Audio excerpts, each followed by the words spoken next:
This house has been blown up so many times this season that the dynamics are literally everywhere. It's usually not this difficult to keep track of people's gameplay, but all the drama, fights, and now this AI Instigator has really got people spinning. There's going to be a lot to cover today, including the veto results and who that damn AI Instigator could be. But first, before we get started, as always, make sure you hit that subscribe button below if you have not already. Seriously, a lot of you guys watch my videos all the time, but you haven't even subscribed yet. Recaps like this are the best way to know what's actually going on in the game because the TV edit is never going to tell you everything. So if you would like a little bit more of a deeper dive into what actually goes on in the house, this is the channel for you. Now, let's get started.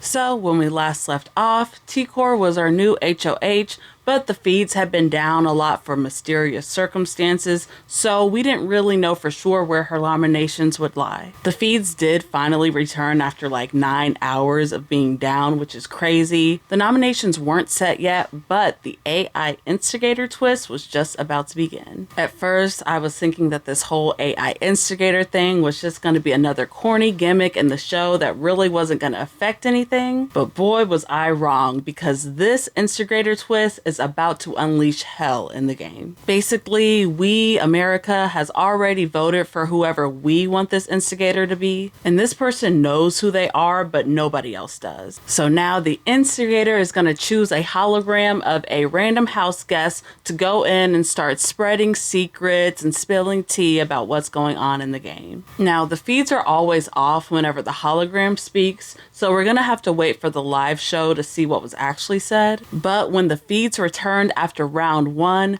things were super tense in the house, which I was definitely not expecting. Again, I thought this was just gonna be a little light-hearted, corny, silly prank. Little did I know that this thing was about to wreak a lot of havoc in the game. The first instigator was a hologram of Quinn, and it was exposing Tucker and Rubina's showmans and accusing them of holding hands. And this was a big deal because even though we all know that Rubina has been a thing for a while, most of the house doesn't. They've been trying to keep their relationship a secret to avoid being a target, but last week, Leah caught them holding hands, and honestly, she got a little bit jealous. He sat there in my face 5 times telling me him and Rubina are nothing.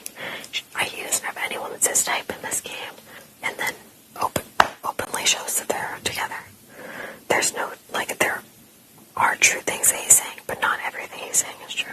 Leah ends up telling this to people like Brooklyn and Joseph. This detail is important. And now the instigator is off spreading this news to everybody. To me, this would suck, but honestly, it's not the biggest deal. Rubina does not see it that way, though. I mean, Rubina takes this really, really hard to the point where she is in literal tears. Sorry that me and Tucker have like a deep-ass connection that I haven't had in so long, and I can't even be grateful or appreciate it like I would in regular life because I'm in here and I can't also play my own game and be a badass bitch. The tears are a little bit much, but apparently the instigator also said something about how Rubina should have been evicted over Cedric, so maybe that's why it hurts her so much. So what? We were just holding hands. Is what they said. Doesn't matter. Now we can hold hands whenever. I don't want to fuck up your game or my game either. Now, this wasn't the only speech the instigator gave, though. Over time, they end up calling out other people in the house, but this was just the most dramatic fallout. The thing I love about this twist is that not only is it a secret to the house guests, but it's a secret to us, the audience, as well. So while the house goes on speculating on who this could possibly be, so do we. At some point, literally everybody's name is thrown out as a possible suspect, but there are a few people who are more likely than others. A lot of people in the house seem to think it's Angela. After all, she is clearly not afraid of controversy whatsoever or stirring up shit. Plus, her behavior after the instigator thing started to sketch people out a little bit. Also, the instigator actually said something nice about Angela during one of its speeches. Apparently, it gave her a compliment on her twerking skills, and yes, I am so serious. Miss Angela has been learning how to twerk in the BB house, y'all, and it's kind of working, you know. She be shaking her thing a little bit. Okay, so arch your back, and then we're straight back. Yep.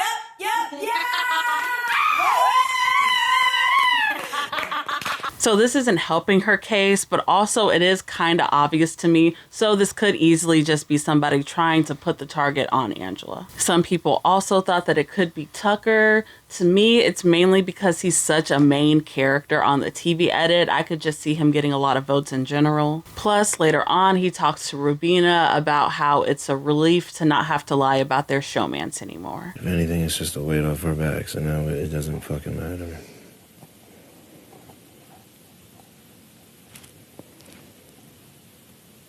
That's the only way I can accept myself to look at it. But Tucker's also never been as showmance focused as Rubina is, so I don't know if he would do all this just so he would be able to kiss her in public. The last likely option is Joseph, and there are a few signs that point to him. Mainly, it's the fact that he was warned about the Tubina showmance and hand-holding by Leah. Plus, he and Rubina have a little bit of a rocky relationship. They just never really got along like that, so it would make sense for him to throw her under the bus a little bit. If anything, it's better that it's out in the open. I know. So you can deal with it. And, You're right. You know, better than people talking behind closed doors behind your back. I know. It sounds sick. But the main reason I was a little bit hesitant on it being Joe is just because his TV edit isn't quite as prominent as some of the other house guests. And usually it's the casual fans who only watch the TV show that make up the majority of these votes. Now, there was this very interesting moment between Joseph and Quinn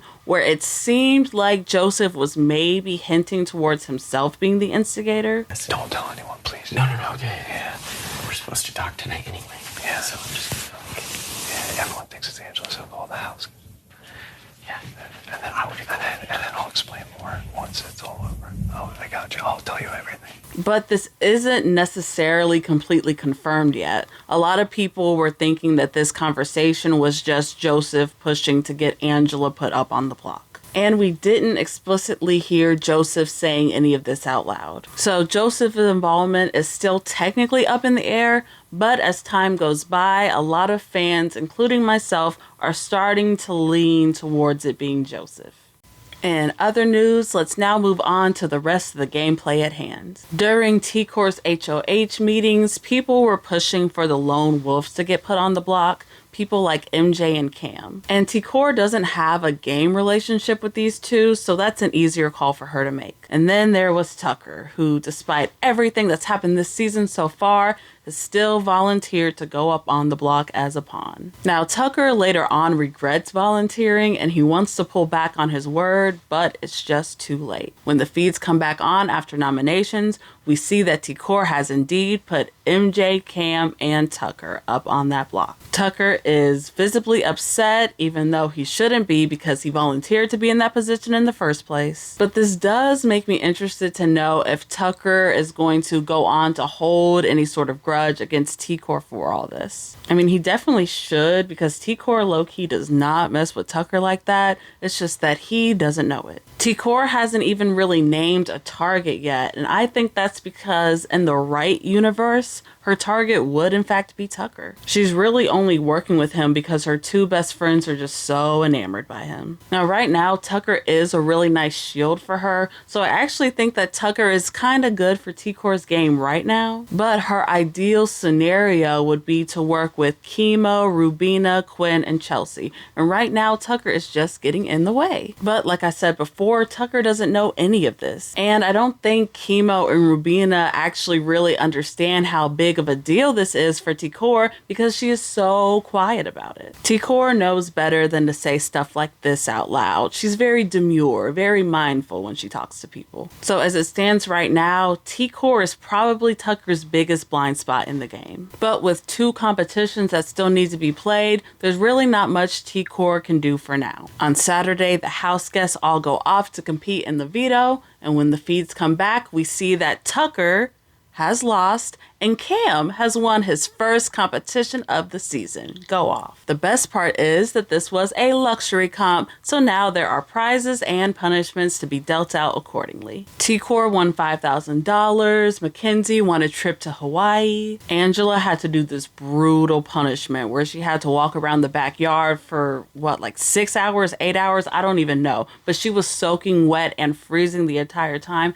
and it looked absolutely miserable. She was a trooper during most of it though, and she was able to get through it, so props to Angela for that. Tucker has this fun punishment where he has to look up these random facts in the encyclopedia whenever BB asks him to. I don't know, I would just find this fun because it's a harmless punishment that actually gives you the chance to read or do something different in the game. They're normally not allowed books in the house at all unless they're religious texts, and there is so much downtime in the game that you would definitely get bored enough just to simply read the encyclopedia, I'm telling you. And Joseph got the classic 24 hours of solitary confinement punishment, which I would absolutely hate. I mean, normally I'm someone who loves my alone time and I'm not claustrophobic at all, but just the thought of being forced to be stuck in one room and no matter how badly you wanted to leave, you couldn't no matter what, I know that would drive me crazy. Like even a comp like the pressure cooker, I don't think that I would be able to do it at all. Physically, I'd be fine being there, but mentally, I don't know. Now that I am 99.9% sure that Cam will save himself with the veto, because you can't be 100% sure this season,